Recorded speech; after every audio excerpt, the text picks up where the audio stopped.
To use memory cards on the Redmi Note 14S, let me quickly show you how you can do this. So first of all, if you want to use your SD card, you can insert it into the phone itself using the SIM tray, since this phone does have the SD card memory slot.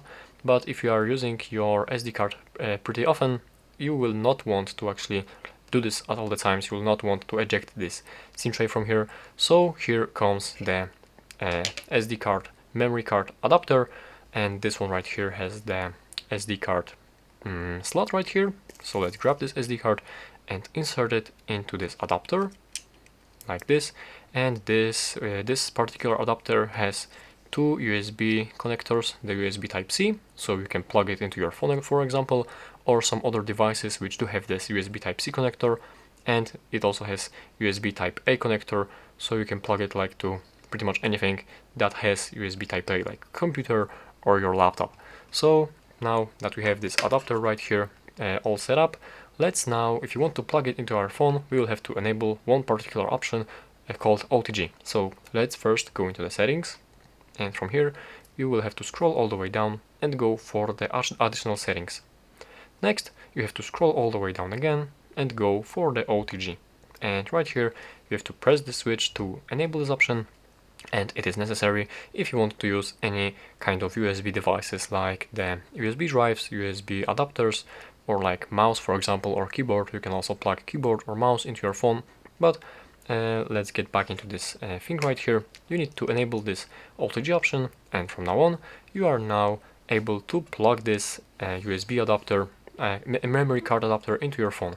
So let's plug it in real quick, and let's wait for the connection to finish, and there will be a notification that there is the USB drive. So we can either tap on this notification to open internal storage of our SD card, or we can also go for the file manager. Let's go in there, and here go for storage, and we can find this USB drive and the capacity of our SD card, which is 64 gigabytes. And right here there is all of these different files and folders on your SD card. And so right now, as we have this one, you can transfer files from your internal storage, like for example some pictures or a lot of different things that you downloaded, like some documents and stuff.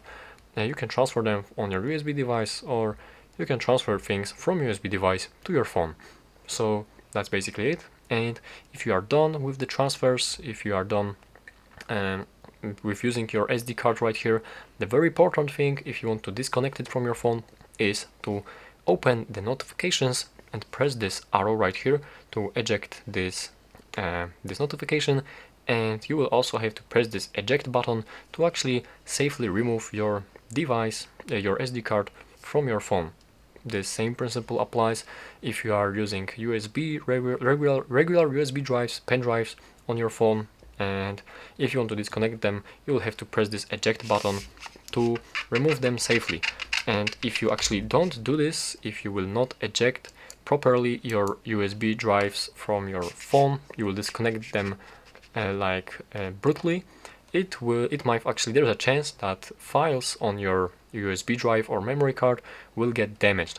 And since the memory cards are pretty much very sensitive for such type of treatment, there's a very high chance that the memory cards will get damaged, like memory cards or the files on your memory cards.